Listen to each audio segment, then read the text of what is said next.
Eu gostaria de trazer para nós nesta manhã uma escritura que tem estado comigo há muitos meses, há mais de um ano, e que hoje faz todo o sentido para aquilo que eu sinto partilhar connosco nesta manhã. Encontra-se em Mateus 15, penso que vai poder aparecer aqui no ecrã, mas quem quiser abrir, Mateus 15, 21 a 28, é um episódio que eu penso que de uma forma geral todos nós já ouvimos, somos familiarizados. Mateus 15, 21 a 28, que diz assim: E partindo Jesus dali, foi para as partes de Tiro e Sidom. E eis que uma mulher cananeia, que saíra daquelas cercanias, clamou, dizendo: Senhor, filho de David, tem misericórdia de mim, que minha filha está miseravelmente endemoniada. Mas ele não lhe respondeu palavra. E os seus discípulos chegaram ao pé dele, rogaram-lhe, dizendo: Despede-a, que vem gritando atrás de nós. E ele, Jesus, respondendo, disse: Eu não fui enviado senão as ovelhas perdidas da casa de Israel. Então chegou ela e adorou-o, dizendo: Senhor, socorre-me. Ele, porém, respondendo, disse: Não é bom pegar o pão dos filhos e deitá-lo aos cachorrinhos. E ela disse: Sim, Senhor, mas também os cachorrinhos comem das migalhas que caem da mesa dos seus senhores. Então respondeu Jesus e disse-lhe: Ó mulher, grande é a tua fé. Seja isso feito para contigo, como tu desejas. E desde aquela hora, a sua filha ficou sã. Sua filha ficou sã. Quando eu estava a preparar esta mensagem e esta passagem, eu não estava a prepará-la, nem nunca pensei que fosse para mensagem. Era para falar à minha vida, era o que Deus andava a falar à minha vida. Houve uma imagem que eu encontrei que me inspirou tanto e eu trouxe-a, em que eu destaco ali os versículos principais. E algo se destacou nesta passagem, a que eu chamo como título para esta mensagem: A Química das Migalhas. A Química das Migalhas. É uma imagem, para que todos vejam, estou aqui à frente, é uma imagem muito inspiradora, muito forte, em que o que eu quero destacar nesta mensagem, nesta passagem bíblica, talvez seja algo que muitas vezes não é destacado.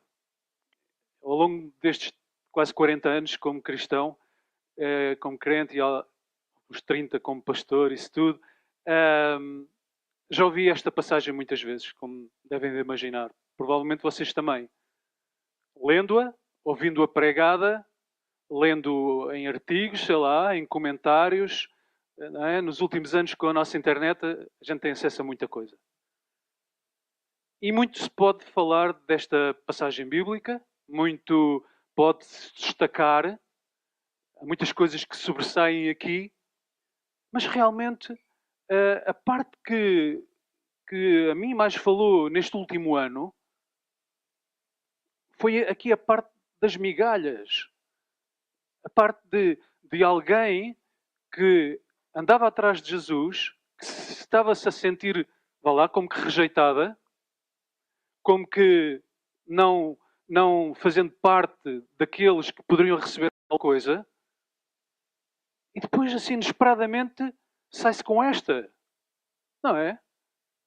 Passava pela cabeça de alguém ao estar a insistir, estar a procurar algo daquele Senhor Jesus que tão misericordioso, que abençoava tanta gente, que dava tanta coisa a tanta gente, começa pelos discípulos a quererem chutá-la, o próprio Senhor Jesus a dizer que não era para ela, e ela a insistir, e depois sai-se com esta. Mesmo a coisa tipo a rebaixar-se, a comparar-se a um cachorrinho. Até os cachorrinhos comem das migalhas que caem da mesa do seu Senhor. Inesperado. Não é? Mas está cá. Está cá.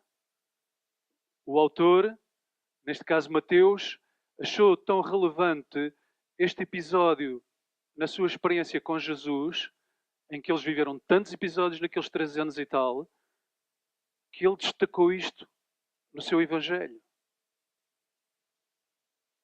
Jesus diz: eu não fui enviado senão às ovelhas perdidas da casa de Israel. Não é bom pegar no pão dos filhos e deitá-lo aos cachorrinhos. Sim, senhor, mas também os cachorrinhos comem das migalhas que caem da mesa dos seus senhores. Migalhas. Parece que não é muito, não é? Migalhas. Parece que não fazem nada. Parece que o que nos consola, o que nos liberta a nossa fé, o que é um sinal de que poderemos ter algo, é quando temos o pão todo, o bolo todo. E que migalhas não servem para nada. Isto faz-me recuar um ano atrás, um ano e pouco, em que recebi um diagnóstico que ninguém quer ouvir. Um diagnóstico que ninguém está à espera de ouvir. É sempre para os outros. É sempre para o meu vizinho, para o outro que eu conhecia, para o que eu não conhecia. E pensamos que nunca bate à nossa porta, nunca vem a nós. A nossa expectativa, a nossa confiança como filhos de Deus é que estamos sempre protegidos, temos sempre uma grande provisão, Ele guarda-nos, nunca nos acontece nada, nunca há contrariedades, nunca há adversidades, nunca há esse tipo de coisas. Mas quando há, como é que nós lidamos com isso? Como é que nós abordamos isso? Comecei a pensar nisto tudo, migalhas, falta. A palavra que Deus começou a trazer ao meu coração era a palavra escassez. Hoje em dia, eu acho que grande parte das guerras, destas coisas todas dos homens, penso que tem a ver com ganância, com recursos. Nós temos ouvido falar isso muito nas notícias. Não é? Parece que todos andam em luta por causa dos recursos, aos minerais preciosos, é isto, é aquilo, é aquilo outro. O ser humano parece que nunca tem o suficiente. Querem sempre mais e mais. E há lutas e há guerras para ter as provisões que se acha que são necessárias para sermos bem-sucedidos, para sermos os maiores, para sermos aqueles que dominamos o mundo. Certo? E a gente parece que anda sempre numa mentalidade de escassez, de luta. Nunca há o suficiente, nunca chega. Tem que me certificar. Bem, isto vai mesmo ao extremo. Lembramos no tempo da pandemia, não é? Quando as pessoas assaltavam, entre aspas, os supermercados e vinham com montes de rolos de papel higiênico, águas, isto e aquilo, aquilo outro. Quando há assim qualquer coisa, há logo o pânico e é logo cá tudo. Porque nunca há o suficiente. Porque vivemos num mundo de escassez, de falta e nunca há nada garantido. Certo? É um pouco assim. Mas, além disto, no que toca a nós como filhos de Deus, acredito que ainda acontece mais uma coisa. Muitas vezes vivemos tipo atrofiados, sentindo, muitas vezes indignos até das promessas de Deus, ou que não são para nós, ou que não são para este tempo. Muitas vezes, quando as situações vêm à nossa vida, nós queremos entrar num ato de fé, crer nas promessas de Deus para nós, mas depois, se calhar, lá no fundo, há uma crença, há lá algum sistema de crença em nós que atrofia o nosso processo de receber Deus, porque se calhar lá no fundo, há coisas que nos atrofiam pensando que não somos dignos, que as promessas não são para nós, sei lá, tanta coisa. Certo? Alguém já pensou nisto? E neste tempo Deus falou muito sobre isso. Eu comecei a compreender, eu vou-vos dar um exemplo. Comecei a compreender se por exemplo, eu estou a crer em Deus, num ato de fé, a confessar a palavra, encontrei uma promessa, Deus falou-me uma promessa da sua palavra, vou dar um exemplo mesmo extremo, mas sobre cura.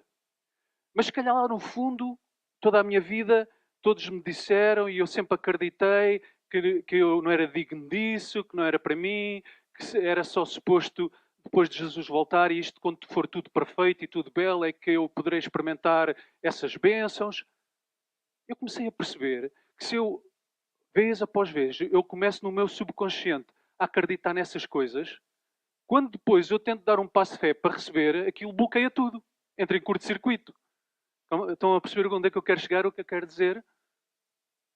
E provavelmente nós, nestes aspectos, é a mesma coisa.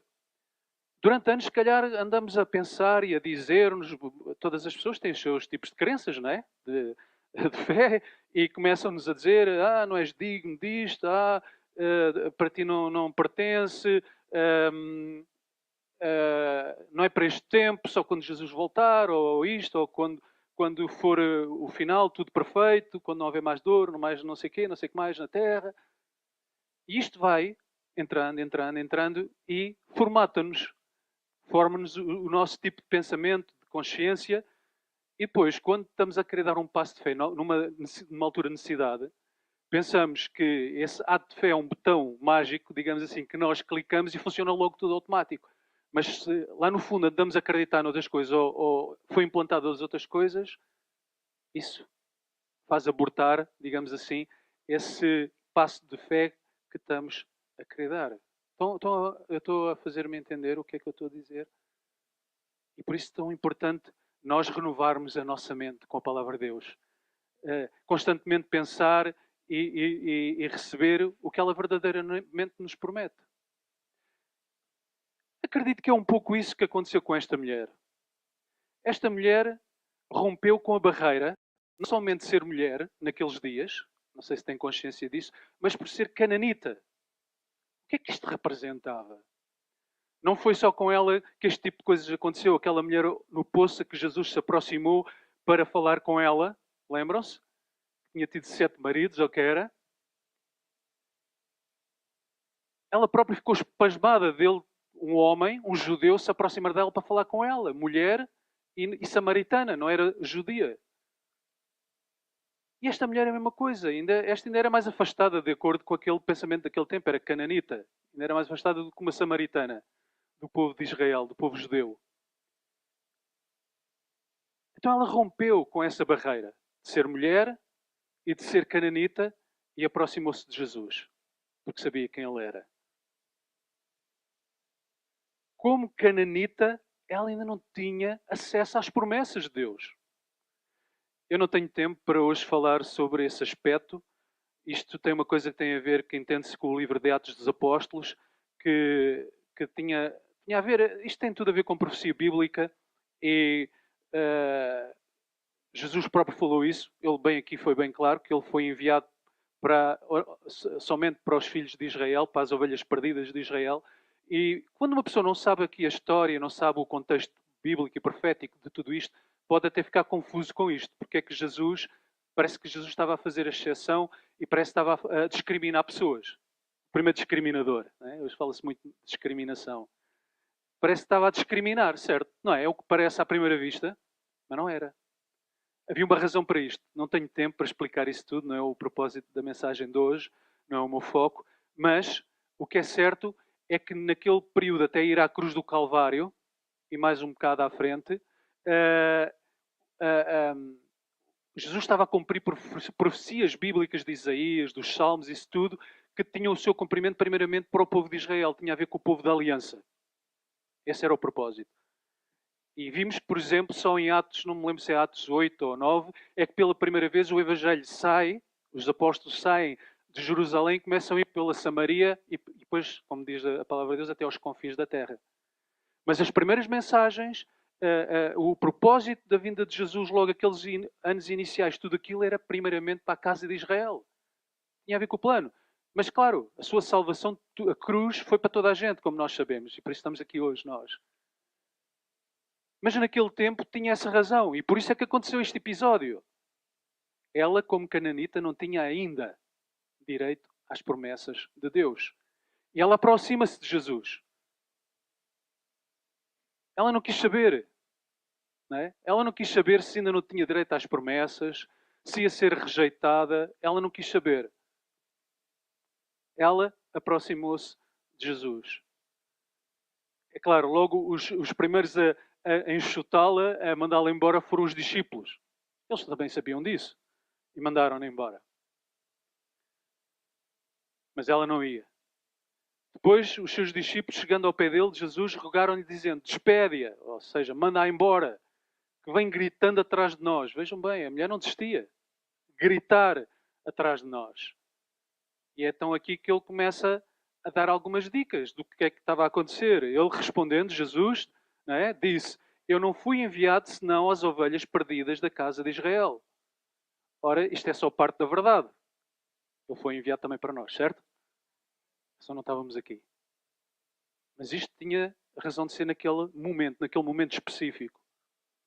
Eu não fui enviado senão às ovelhas perdidas da casa de Israel. Então chegou ela e adorou-o, dizendo: Senhor, socorre-me. Não estava a desistir.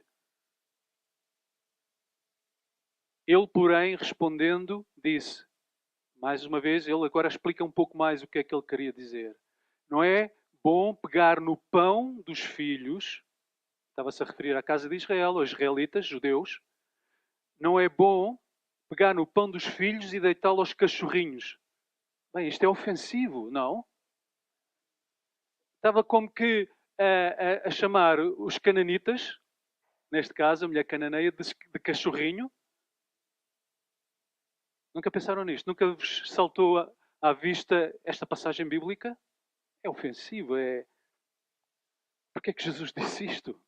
Bom, mais uma vez eu também não tenho tempo para explicar isto tudo no contexto histórico da altura, mas para os judeus era assim um pouco a mentalidade deles, a forma como eles... Não é o caso de Jesus, como depois sabemos, mas não se esqueça que Jesus estava a falar para um contexto histórico e cultural para eles e tinha que sempre as suas palavras fazer sentido para eles, não é? Porque Jesus depois mais à frente explica o que se passa, não é? Mas ele diz, não é bom pegar no pão dos filhos e deitá-lo aos cachorrinhos. Bom, ela não se sentiu ofendida. Não disse, bem, depois desta eu vou-me mesmo embora, porque eu não estou para estar a ouvir isto, para estar a aturar isto. Foi-se embora. E é isto que é surpreendente, como ela respondeu. E ela disse, sim, senhor, mas também os cachorrinhos comem das migalhas que caem da mesa dos seus senhores. Ela não se importou de estar a ser posta de parte, de ser discriminada, ofendida, quase tipo rejeitada. Ela não se importou com nada disso e permaneceu ali. E chega ao ponto de dizer isto: bastam-me umas migalhas. Eu não quero o pão todo. Bastam-me umas migalhas. Era ao fim e ao cabo o que ela estava a dizer. Bom, eu não sei como é com vocês, mas para mim isto fez tanto sentido, porque eu tenho lá em casa uma cadela, a Joy, e aqui eu penso que todos os que têm cães percebem o que eu vou dizer, ou que já tiveram. Aquilo, ela é implacável, ela fica ali em posição de ataque, junto à mesa. A gente bem pode instalá-la, tipo pô-la de castigo na cama dela, ou qualquer coisa do género, mas ela fica ali em posição de ataque junto à mesa. Mal cai uma migalha para o chão, mal cai qualquer coisa, zzz, um ataque àquilo, vai logo. Vai logo. É um aspirador mesmo. Quando chega ao fim da refeição não há sujidade nenhuma no chão. Não há migalhas de nada. E aquilo, seja migalhas de pão, seja de sobremesa, aquilo vai tudo. Tudo. Não há esquisitice. Come tudo. Alguém sabe do que é que eu estou a falar? E eu comecei a perceber isto. Dizer assim, alguém chegar ao ponto de se humilhar desta forma, não se importar de ser tratado como um cachorrinho ou comparado, e dizer assim, ok, A mesa pode não ser para mim agora. A mesa está reservada para quem se senta nela ser os filhos de Israel, os judeus. Mas eu não me importo de ser cachorrinho. Eu vou ficar aqui à beira da mesa. Basta-me umas migalhas que possam cair para eu ter a resposta que eu preciso. Tremendo, não é? Extraordinário.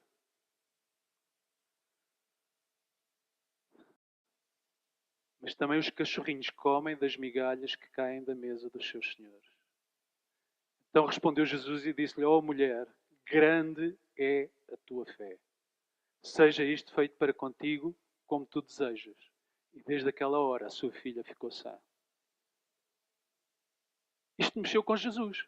É interessante, nós quando pensamos em Jesus pensamos que é alguém, ele é Deus, mas ele é 100% Deus, mas é 100% homem.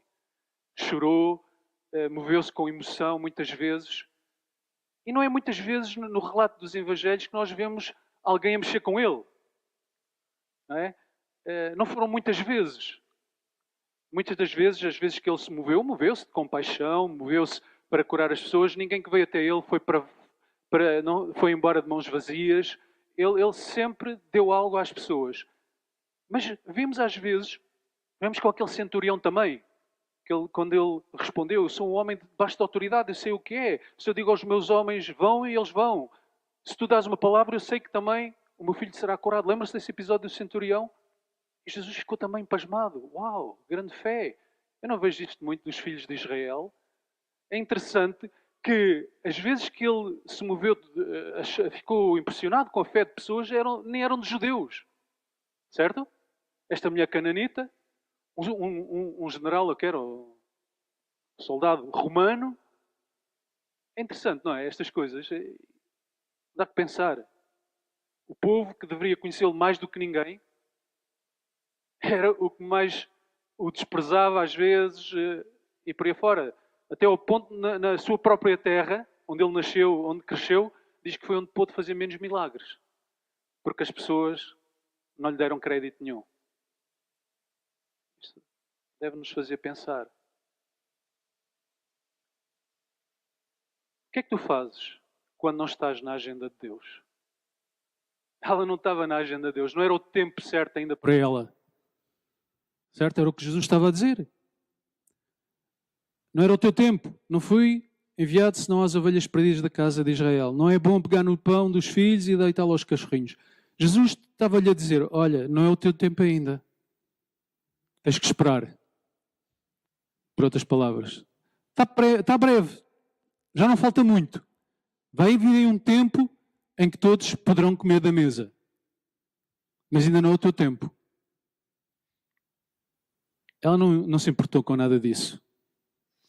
E ficou na expectativa. Adorou, persistiu de que poderia receber. E recebeu. Antes do tempo.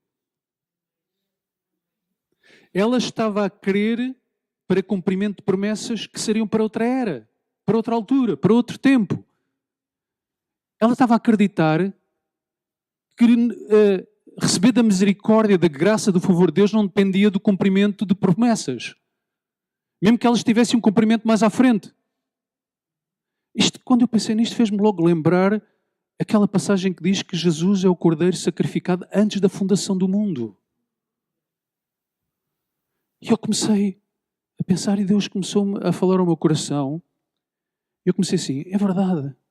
Muitas vezes nós limitamos Deus. Nós começamos a pensar assim, bom, se calhar a promessa de uma vida plena, uma vida 100% vitoriosa só depois da segunda vinda de Jesus, só depois do reino eterno, quando já não houver mais choro, mais pranto, mais isto, quando tudo for perfeito, quando tudo estiver assim.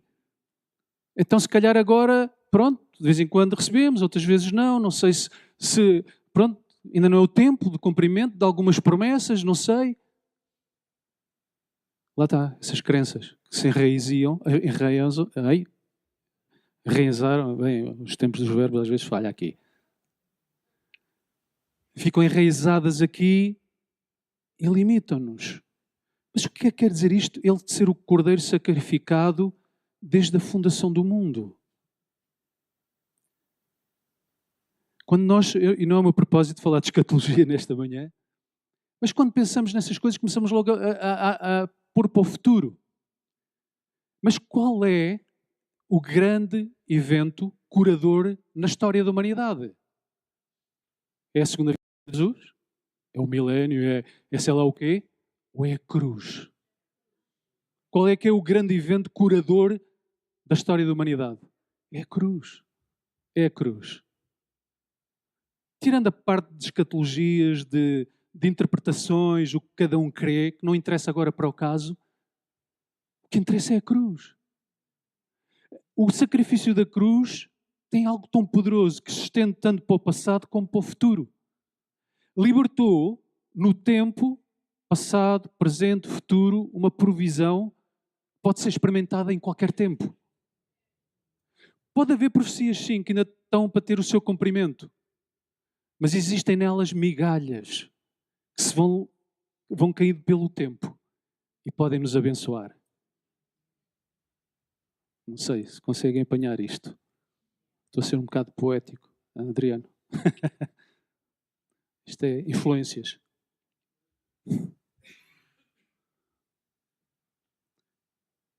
Ele é o cordeiro sacrificado antes da fundação do mundo. E eu comecei a perceber, então, porque é que isto foi realidade para o povo do Antigo Testamento antes de Jesus até ser sacrificado. É incrível como este princípio das migalhas, entre aspas, esteve sempre presente desde sempre. Imaginem aquele povo por 40 anos no deserto, ainda não tinha havido redenção, certo? A cruz ainda não tinha acontecido. Diz que o seu calçado não se gastava. A cada dia caía migalhas do céu, maná, que os sustentava. Imaginem, deserto, não há nada. Havia água, havia coluna de fogo, havia coluna de nuvem, de dia nuvem para protegê-los do sol abrasador num deserto. Não se esqueçam, estavam num deserto. De noite, coluna de fogo. Eu nunca estive num deserto, mas pelo que eu leio, não é? De dia é abrasador e de noite é frio. Pode-se morrer lá também. É os extremos. Então, coluna de nuvem de dia para protegê-los do sol e de noite fogo para aquecê-los. Codornizes, maná, água a brotar de rochas. Querem imaginar a maior provisão do que essa? Em tempo de fome, de escassez, de falta, nunca faltou nada àquele povo durante todo o tempo, certo? E eu comecei a perceber isto, o princípio das migalhas, o princípio que moveu esta mulher. Esta mulher, como que no coração dela acreditou que mesmo que ainda não fosse o tempo dela, ela poderia receber. Ela poderia receber.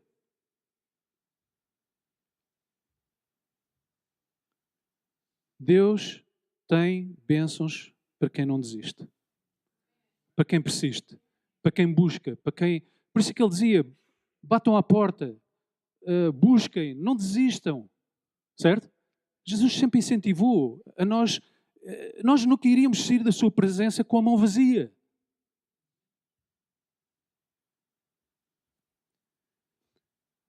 Isto nunca se tratou de termos as condições ideais e perfeitas, todos os recursos disponíveis, etc.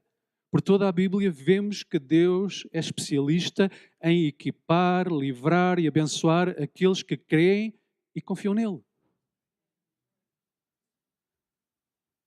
E Jesus até disse, se tu tiveres fé como um grão de mostarda, não é preciso uma grande fé, não é preciso estar numa condição tão forte, tu estás de tal maneira forte, estás bem alimentado, espiritualmente estás tão bem, de certeza que vais receber. Estaríamos muito mal se só nessas alturas nós recebêssemos da misericórdia, da graça e do favor de Deus. Eu estava nessa condição há um ano atrás, porque não é nada fácil receber certos diagnósticos. É um impacto devastador em que fora do nosso controle vêm pensamentos, vêm muitas coisas e depois há um inimigo que é perito em pôr-nos pessoas à nossa volta, começam logo-nos a contar todas as histórias sobre isso tudo. Pois, eu tinha um amigo meu que também morreu assim com isso. E o que é que a gente faz nesses momentos em que parece que desaparece tudo, desaparece a palavra toda, desaparece a promessa toda, desaparece tudo? E parece que estamos condenados a um diagnóstico. O que é que acontece? O que é que fazemos? Vamos para a mesa. Vê se cai uma migalha. Pode parecer que é pouco, mas já vamos lá chegar à química das migalhas.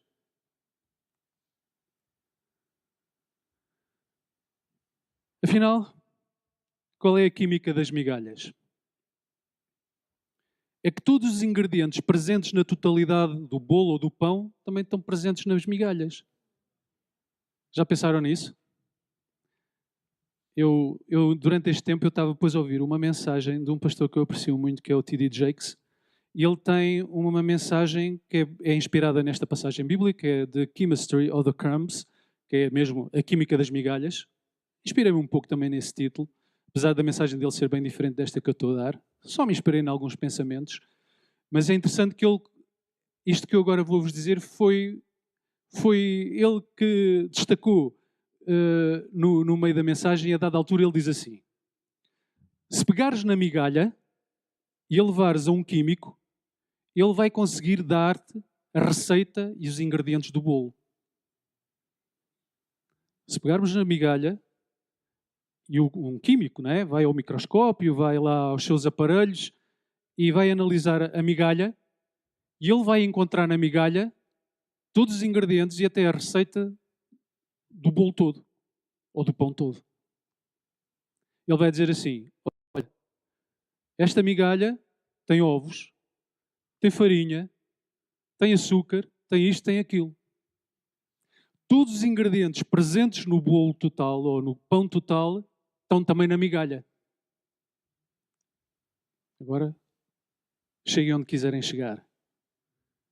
A cura, o livramento, necessidades supridas existem tanto no bolo todo, na profecia toda, cumpra-se ela quando se cumprir, mas também nas migalhas. Podemos não ter o bolo todo hoje. Poderá haver bolos, pães, trazendo isto para a profecia, para as promessas de Deus, podem ainda não ter tido o seu cumprimento. Mas elas, pelo tempo, vão largando migalhas que nos podem abençoar. Não sei se estão a alcançar isto. Às vezes a gente tem aquelas revelações, palavra rema, que causam impacto em nós e depois nós não temos a certeza quando tentamos exprimi-las por palavras se os outros vão apanhar o alcance disso. Então estou a lançar sementes também. Migalhas, para vocês pensarem nelas e também obterem a própria revelação. Vejam dessa forma. E foi durante este tempo todo o que eu me agarrei. Eu disse, eu não quero saber se as condições perfeitas para mim,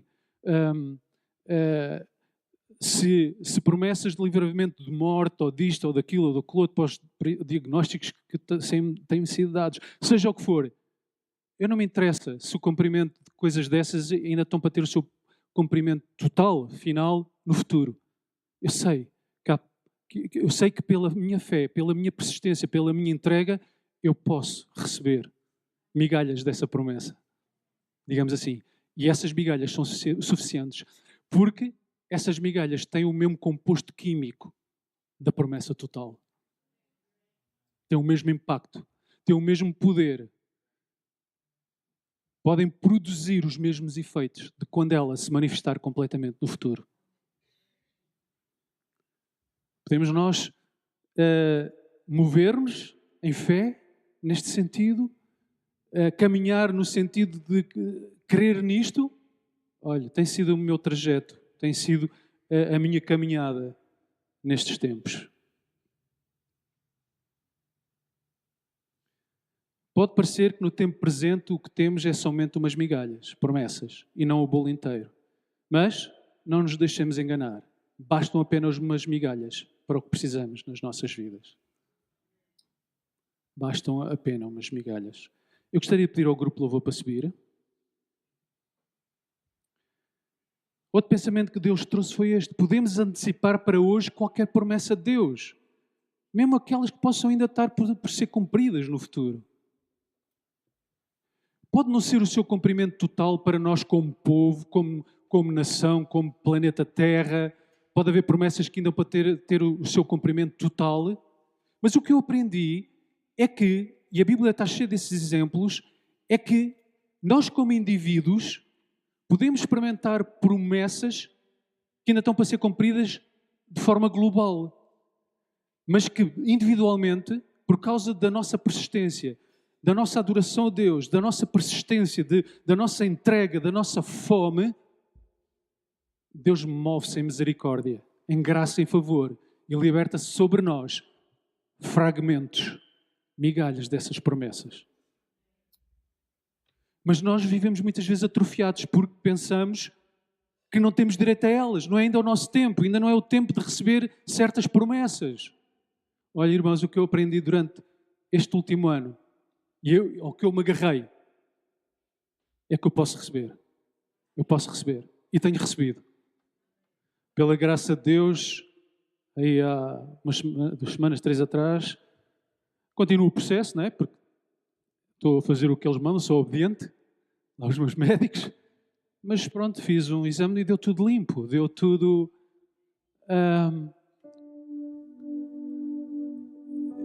E é incrível, porque eu dá-me a impressão que eu nunca me senti não me senti com tanta energia, com tanta vida como nestes dias. Alguns poderão dizer, isso foi dos tratamentos que tu fizeste. Não. Nós temos de chegar a um ponto da nossa fé, da nossa confiança. Eu dou muitas graças a Deus pela nossa medicina, claro. São uma bênção, eu falo por mim, não é? Mas infelizmente nós sabemos que mesmo com a medicina mais avançada que esteja, há pessoas que não ficam cá. Vão-se. Mas Deus é aquele que tem a última palavra sobre as nossas vidas. Ele pode ir até aquele lugar onde mais ninguém pode ir. Pode fazer por nós o que mais ninguém pode fazer. Então eu continuo lá, portanto eu não sou daqueles, se calhar, extremistas que depois têm assim umas ideias malucas. Não, eu dou graças a Deus. Tem o seu lugar, tem o seu momento, o seu tempo, mas temos que nos agarrar a mais algo do que isso. Temos que nos agarrar a mais algo do que isso. Há um lugar para otimismo, confiança, por causa da ressurreição de Cristo. A migalha é somente uma oportunidade para recebermos de Deus o que precisamos. E eu só gostaria de terminar aqui, antes do grupo nos dirigir em oração, a passagem que não podia deixar de vir até mim. É possível ainda pôr ali a imagem? Não poderia deixar de ser o Salmo 23. O Salmo 23 neste ano tornou-se uma palavra rima para mim. Eu penso que junto com João 3,16 deve ser a passagem mais conhecida do mundo, o Salmo 23. Toda a gente o conhece, ateus, cristãos, seja quem for no mundo. Quem não conhece o Salmo 23, não é? Fica tão corriqueiro já para nós, tão óbvio, sei lá, que às vezes se calhar fechamos a maior revelação, a maior profundidade que possamos encontrar na palavra. E isso é um erro. O Senhor é o meu pastor, nada me faltará. Deitar-me faz em verdes pastos, guia-me mansamente a águas tranquilas. Refrigera a minha alma. Guia-me pelas veredas da justiça por amor do seu nome. Ainda que eu andasse pelo vale da sombra da morte, não te mal algum, porque tu estás comigo. Tua vara e o teu cajado me consolam. E agora, preparas uma mesa perante mim na presença dos meus inimigos. Unges a minha cabeça com óleo, o meu cálice transborda. Certamente que a bondade e a misericórdia me seguirão todos os dias da minha vida. E habitarei na casa do Senhor por longos dias. Mais uma vez alguém que ainda não estava a viver o plenimento de promessas, que viriam basicamente com a cruz. Viveu antes da cruz. Mas já tinha essa revelação do que ele tinha acesso, do que estava disponível para aquele que o busca em fome, que o busca em fé, em confiança, em expectativa. Preparas uma mesa perante mim na presença dos meus inimigos. A mesa, com as migalhas ali. Viram a imagem? Preparas uma mesa. Todas as promessas de Deus em relação à sua provisão para nós, independentemente do seu cumprimento profético no tempo, estarão sempre disponíveis para nós, quando num ato de fé, persistência e adoração as perseguimos. Há promessas futuras que poderão ser experimentadas hoje. Essa é esta história, o meu ponto. A cananeia puxou para o seu dia um privilégio que estava reservado para outro tempo. E Adriano, esta aqui é para terminar, inspirada. Isto foi há 2 dias. Estava a pensar aqui nos poetas. Eu não tenho jeito nenhum para isto, mas espero lançar o peso disto. As promessas e profecias de Deus que ecoam pelo tempo e eternidade, largam um rastro de migalhas que entram pelas bocas dos que estão em fé, adoração persistente. Ele pode aperfeiçoar isto. As promessas e profecias de Deus que ecoam, não se esqueçam, a cruz estendeu-se para o passado, para o futuro. As promessas e profecias de Deus que ecoam pelo tempo e eternidade, largam um rasto de migalhas que entram pelas bocas dos que estão em fé e adoração persistente. Podemos ficar de pé? Deixem-me orar por nós.